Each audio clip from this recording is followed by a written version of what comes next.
EVOS in terms of ban and pick rotation. So right now, just to let you guys know that EVOS have some name changes as well, and just to let you all know, Flying Phoenix is actually EOS iOS, or you know, he's known as iOS or EOS, you know, as the Indonesians like to call him.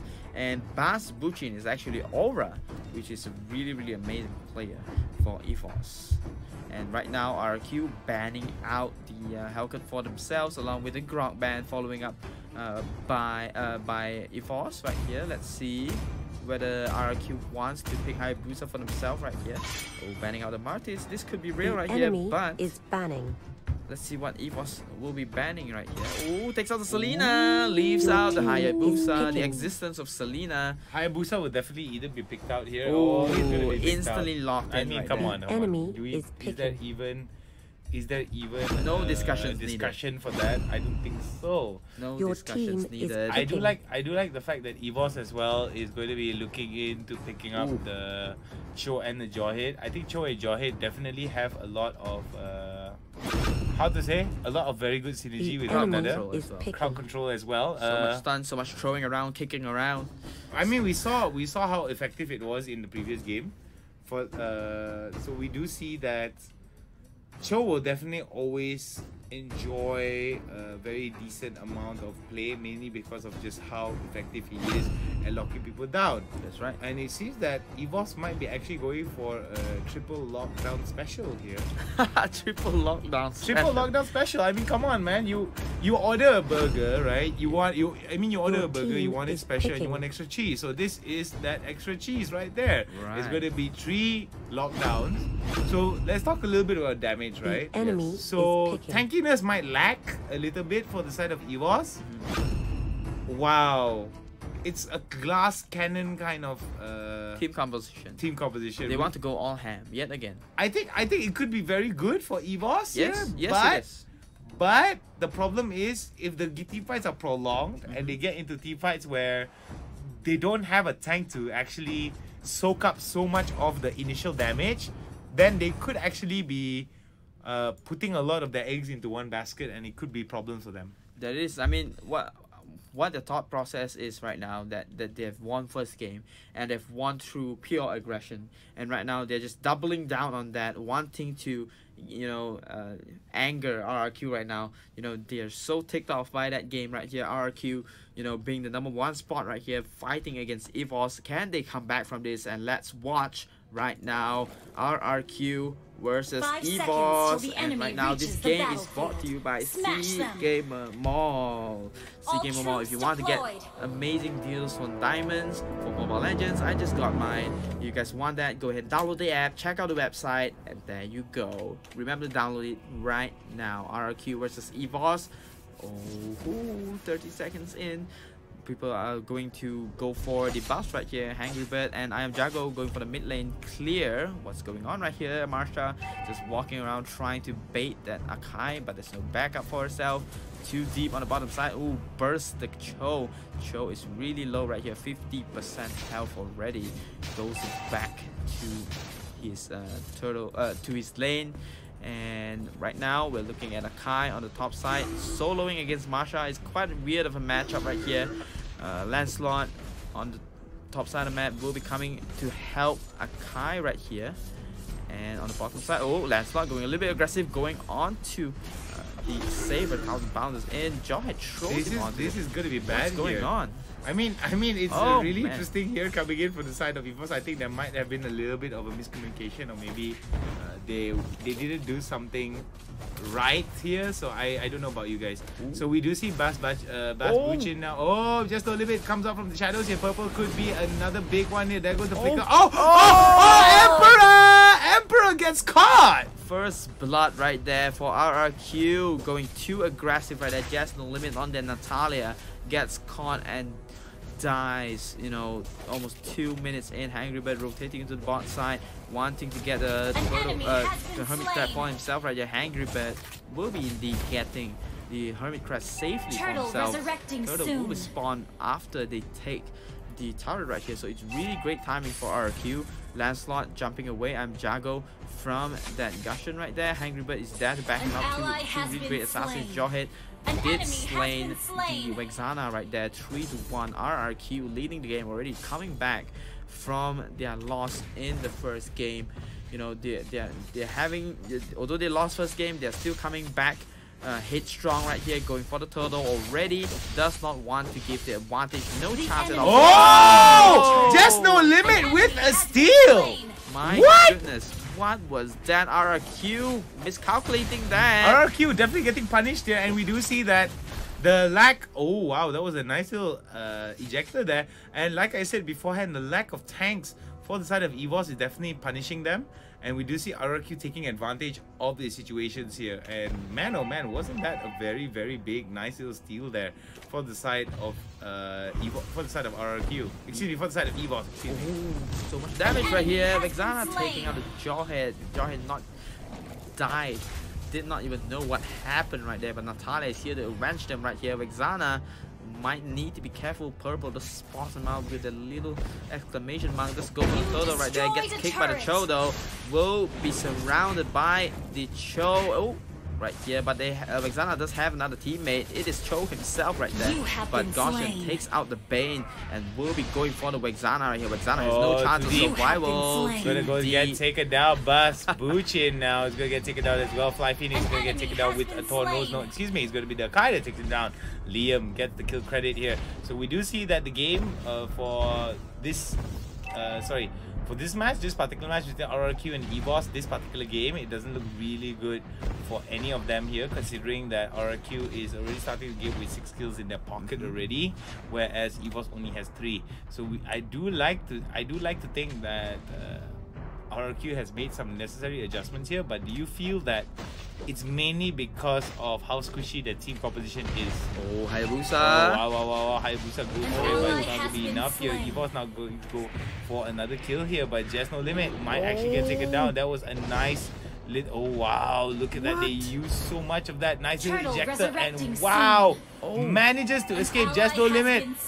Just no limit. Will they be able to escape? Just no limit. He is safe. We'll escape. Our turret has been Nicely done destroyed. there. Too deep now. Breathing the air too deeply as they go for it. Purple now is going to get a little bit too much damage here. They have to back away. Just when we thought that RRQ had this in their pockets, EVOS comes back, you know, bringing the game neck to neck, you know, breathing down RRQ's neck right here, applying the pressure to them right here.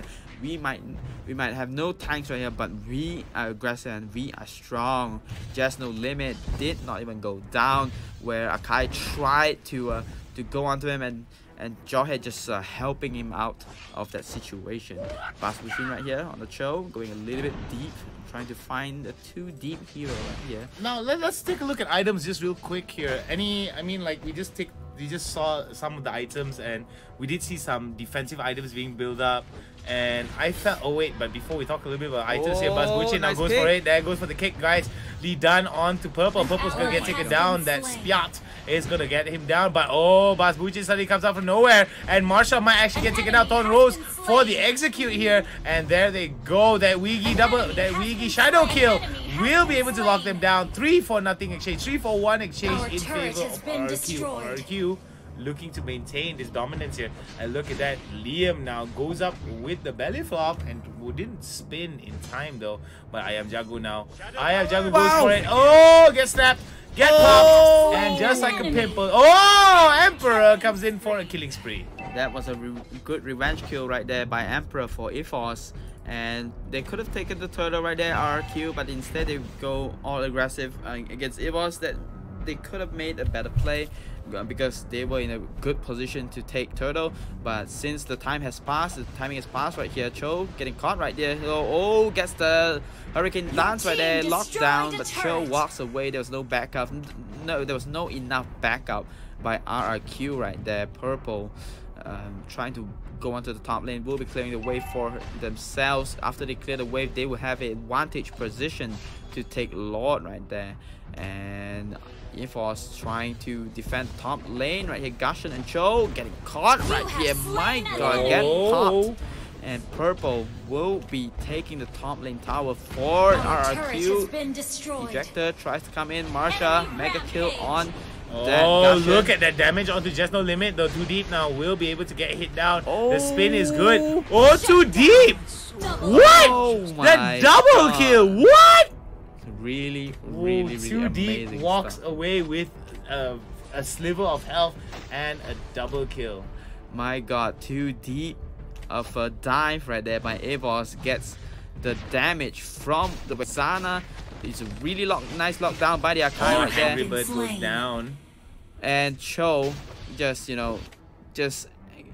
trying to get away from that situation right there. Vexana still alive, really low.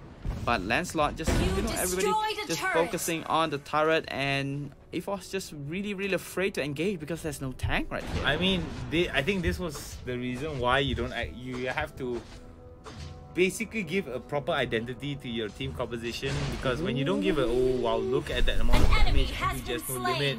Ayam Jago showing you how to properly Jago that Ayam, sir. Jago that Ayam indeed. Lancelot is just too strong for the Natalia right now. Just No Limit indeed has his RRQ. limit right here. RRQ going for the Lord right now. RRQ, but they do it though. Ejector right onto Too Deep now, trying to get Lancelot as deep as he can. Now this could be a change of events here for RRQ. There goes Bad Buchin as he gets kicked out, and this is going to be very... the steal coming in from the side of EVOS. The steal coming in from EVOS, but the mega kill coming in from them. 3 members are down. Was it worth it? Just No Limit now is gonna go down. Oh my god, look at the amount of damage there.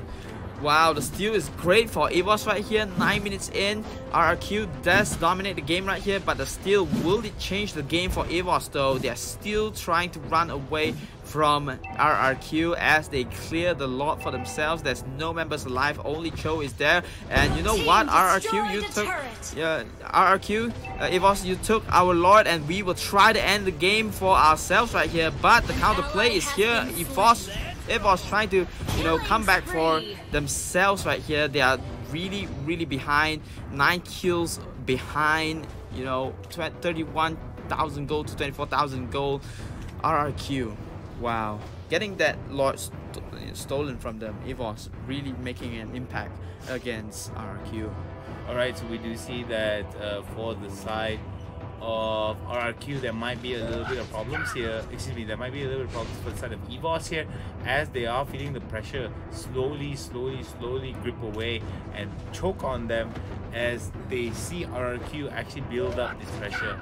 As I feel that RRQ will be pushing it out, they've got to be very careful of their inherent positioning here. Bas Buchin now had to shunpo it, try to get for that kick, and mainly because of EVOS, they don't have enough tankiness. You're gonna see that as soon as they get bursted down, as soon as they get the fight, they're just gonna get bursted down. That's right. 19 to 10 kills right here. Just No Limit still not performing well right here. It's one of the lowest level in the game. Level 9, tries to get the silence onto the Hayabusa though, but Hayabusa just casually walks away.